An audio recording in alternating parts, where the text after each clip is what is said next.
भारतीय नागरिक सुरक्षा संहिता 2023 का सेक्शन 14 इस वीडियो में हम लोग समझेंगे। सेक्शन 14 है एग्जीक्यूटिव मजिस्ट्रेट्स और सीआरपीसी के सेक्शन 20 में ये मेंशन है एग्जीक्यूटिव मजिस्ट्रेट्स। तो एग्जीक्यूटिव मजिस्ट्रेट को अपॉइंट करने का पावर किसके पास होता है? एग्जीक्यूटिव मजिस्ट्रेट्स को अपॉइंट किया जाता है स्टेट गवर्नमेंट के द्वारा और हर डिस्ट्रिक्ट के लिए होता है। जितने भी डिस्ट्रिक्ट हैं वहाँ पे एग्जीक्यूटिव मजिस्ट्रेट्स अपॉइंट होंगे।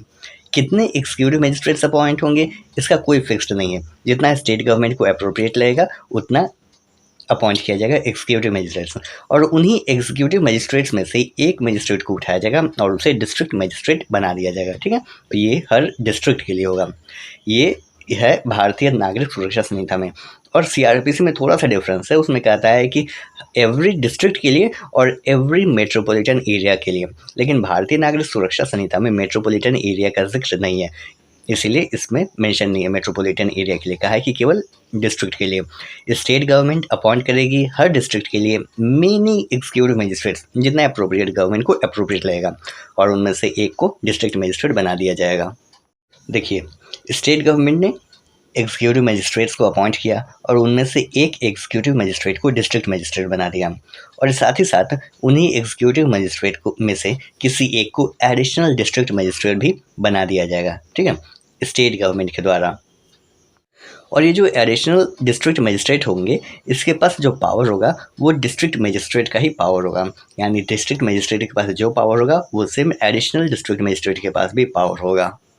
देखिए, मान लेते हैं कि किसी सिचुएशन में किसी डिस्ट्रिक्ट मजिस्ट्रेट का ऑफिस वैकेंट हो जाता है, यानी डिस्ट्रिक्ट मजिस्ट्रेट एब्सेंस होते हैं, ऑफिस में वो नहीं होते हैं। ऑफिस में नहीं होने का कई सारे रीजंस हो सकते हैं। हो सकता है वो बीमार हैं, ठीक है, या छुट्टी पर हैं, या उनका अपॉइंटमेंट कहीं और हो गया है, ट्रांसफ़र हो गया है, या उनकी मृत्यु हो गई है। तो किसी भी सिचुएशन में अगर ऑफिस वैकेंट रहता है, डिस्ट्रिक्ट मजिस्ट्रेट एब्सेंट रहते हैं, ऑफिस वैकेंट रहता है, तो ऐसे सिचुएशन में कोई ना कोई तो उस डिस्ट्रिक्ट मजिस्ट्रेट के ऑफिस में आएगा ना, टेम्प्रोरी बेसिस पे, परमानेंट नहीं, टेम्प्रोरी बेसिस पे, सो दैट बाद में किसी और को परमानेंटली अपॉइंट किया जाएगा। तो टेम्प्रोरी बेसिस पे जो भी आएगा वो उसके पास पावर होगा और जो ड्यूटी होगा वो सारा का सारा डिस्ट्रिक्ट मजिस्ट्रेट का ही होगा।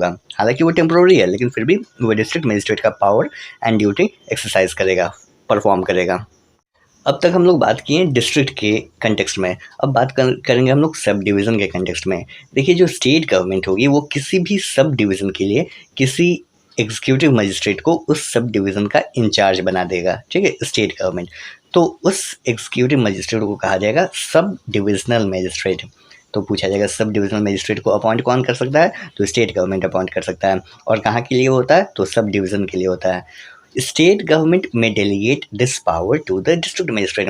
ये जो स्टेट गवर्नमेंट का पावर है ना, सब डिविजनल मजिस्ट्रेट को अपॉइंट करने के लिए किसी भी सब डिवीज़न के लिए, ये जो पावर है अपॉइंट करने के लिए, ये स्टेट गवर्नमेंट को अगर लगता है स्टेट गवर्नमेंट फ्री नहीं है या कोई भी अदर सिचुएशन है, कोई भी अदर कॉज है, रीज़न है, तो स्टेट गवर्नमेंट ये पावर डिस्ट्रिक्ट मजिस्ट्रेट को दे सकती है। तो वहाँ पर स्टेट गवर्नमेंट के बदले डिस्ट्रिक्ट मजिस्ट्रेट अपॉइंट करेगा सब डिविजनल मजिस्ट्रेट को। तो अगर क्वेश्चन पूछा जाएगा प्रीलिम्स में कि बताइए वेदर अ डिस्ट्रिक्ट मजिस्ट्रेट में अपॉइंट सब डिविजनल मजिस्ट्रेट, तो ऑप्शन होगा यस। ठीक है, आंसर होगा yes.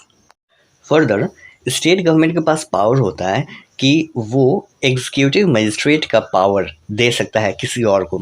State government executive magistrate का पावर दे सकता है, किसे दे सकता है? कमिश्नर ऑफ पुलिस को। ठीक है, एग्जीक्यूटिव मजिस्ट्रेट का पावर स्टेट गवर्नमेंट दे सकता है कमिश्नर ऑफ पुलिस को।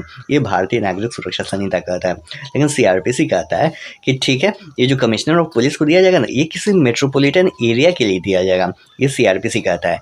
लेकिन भारतीय नागरिक सुरक्षा संहिता में मेट्रोपॉलिटन एरिया का कंसेप्ट ही हटा दिया गया है, इसीलिए ये मेट्रोपॉलिटन एरिया की बात ही नहीं करता है।